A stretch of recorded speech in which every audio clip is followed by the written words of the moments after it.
Hello everyone and welcome. So in today's video, I take you through my next scene, which is titled Beyond Traitor's Gate.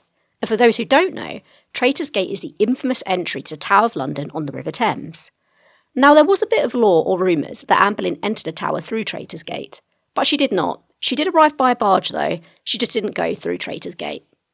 I think her first entry to the tower was through what is now known as the Bywood Tower. Right, back to the game. So to recap, our heroes were approached by a mysterious figure at the Cittie of Yorke tavern in Holborn. This figure asked them if they would be prepared to rescue Anne Boleyn from the tower. There were also 3 character hooks the GM and players could use for inspiration to develop their why, or reason for taking on this mission. Of course, there are an infinite number of whys, but these hooks help develop the story if players are stuck for ideas. So like my previous scene, we're going to open this one with an intro. So if you remember from the last time, the intro serves as a story hook. The purpose of a story hook is to get your players' attention and to get them excited for what's coming next. And in this scene, the intro reads, "The icy winds howl as our heroes clamber down the south wall. From the courtyard, rain pelts against the White Tower, and the booming curses of the Yeoman Guard carry over the gales.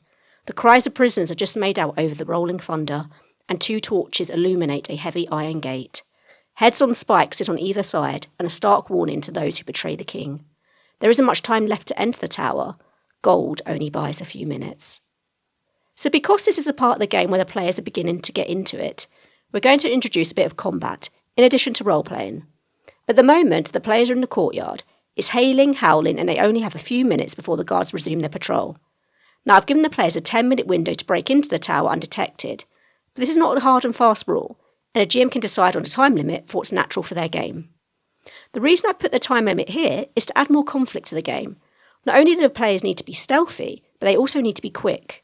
Of course, if the time limit is a bit impractical, I can write another plot point that removes the guards. Right, so those with a passive perception of say 15 will hear the cries of prisoners that are strangely getting louder and louder over the storm. Without warning, the screams of these tortured souls are all around them, to the point it's deafening. The cries are actually ravens mimicking the prisoners. Now if the players want to roll for perception, as soon as they climb over the wall, their rolls will have to be high to overcome the high DC due to the poor weather conditions. I wanted this to be at disadvantage, but thought that was too harsh. The ravens attack once a player notices them, or as soon as any player walks within 30 feet of the entrance of the White Tower. I think I'll place the ravens on turrets, as they are backup for the Yeoman Guards, or an extra pair of eyes and ears at the very least.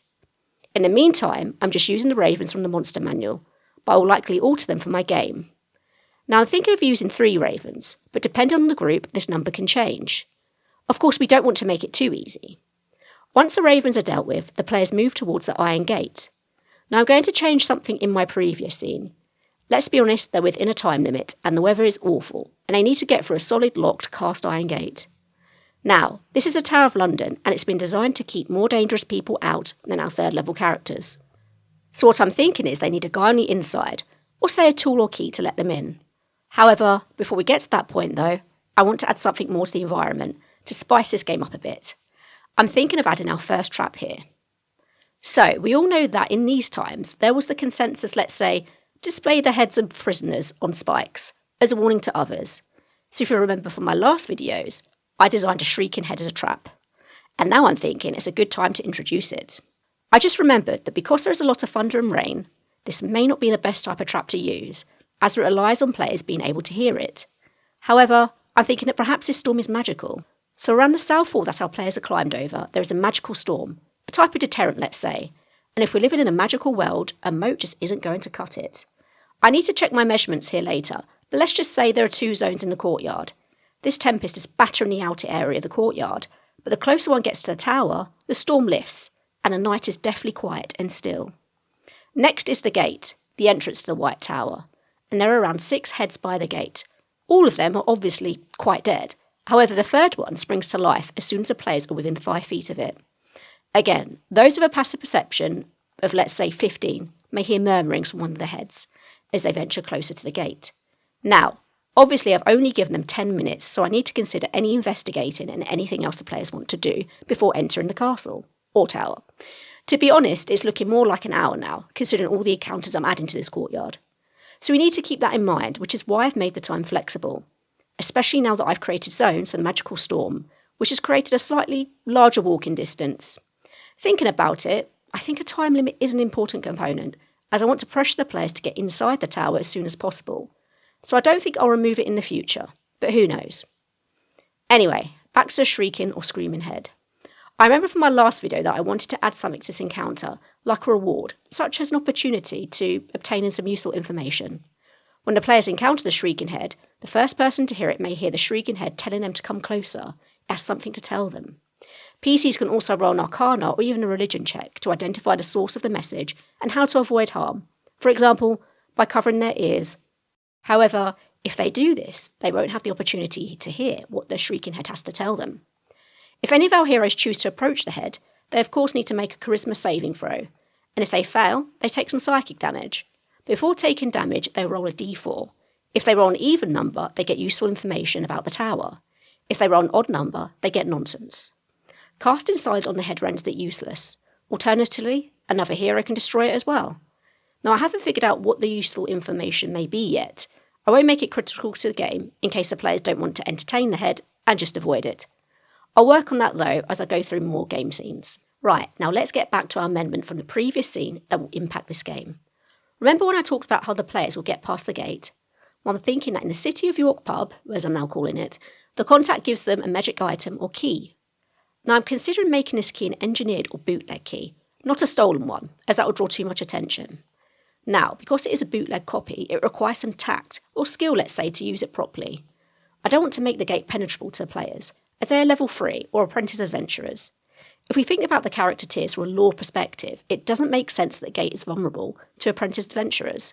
The Tower of London was one of the most, if not the most, secure fortresses in England, and was considered a place of refuge for kings, queens and their allies if they felt threatened. I'd be more comfortable about my players breaking in if they were at level 15, 16. That said, I'm not against lower level characters being able to do that, just in this game I wanted to make distinction, simply because I felt like it. In my mind, the orchestrator of this rescue attempt is likely at least level 16, and is conspiring with, say, an equivalent or even higher level NPC to get access to the gate key to get a copy. So I haven't quite figured out the mechanics of how the key will work. I may make it into a puzzle, or I'll just make it roll-based and hope the players roll well. If I go down the puzzle route, I may operate it outside of the proverbial D&D space and time limits, but we'll see. Right, so to recap, we have an intro and the scene title is called Beyond Traitor's Gate. Next we have our first bit of development, which I've called Get Set and Go Part 1. So in this scene I have 3 Get Set and Go head-ins, as there are 3 distinct parts of this scene. The first is the Raven attack, the second is the Shrieking Head, and the third is opening the gate. Get Set and Go Part 1 reads, a vicious tempest rages as our PCs descend the south wall into the White Tower courtyard. Wisdom, perception checks. These checks will have a higher DC, to be confirmed, due to the weather conditions. 3 ravens are perched on the turrets of the White Tower, observing the south wall. PCs with a passive wisdom, or perception of 15 or higher, will hear the ravens flying towards them, over the storm. If they roll a successful DC 10, wisdom insight check, they know the prisoner's cries are actually the ravens mimicking them. The ravens attack when noticed, or when the PCs are within 30 feet of the entrance of the White Tower. The next heading is titled Combat, and gives the GM a quick overview of what to expect from the ravens. For example, their flying speed and the fact that they mimic simple sounds. Get Set and Go Part 2 is where our PCs or heroes encounter the Shrieking Heads, and reads, as the players approach the gate, there are 8 heads on spikes, one of which is a Shrieking Head that will cause a TBC amount of psychic damage. Players with a passive wisdom perception of 15 or higher will hear the head murmuring, come closer, open your ears and listen to my cautionary tale. PCs can also make an intelligence or arcana check to determine what the head is and if it means harm to them. On a successful roll, the PC knows it's a Shrieking Head and they can avoid injury by plugging their ears with wax or covering them. If a PC is willing to take some damage, they get an opportunity to listen to the cautionary tale, they roll a d4. Rolls 2 to 4 give them useful information, to be confirmed, and rolls 1 and 3 give them nonsense. I've then elaborated on this with 2 further subheadings to draw the GM's attention to the outcome of those d4 rolls. An even roll, let's say, is titled Nuggets of Wisdom, and an odd roll is titled Absolute Nonsense. Get Set and Go Part 3 is under development, as I'm still working out how the players will use the key or magic item to open the gate. I have the Resolving the Conflict heading here.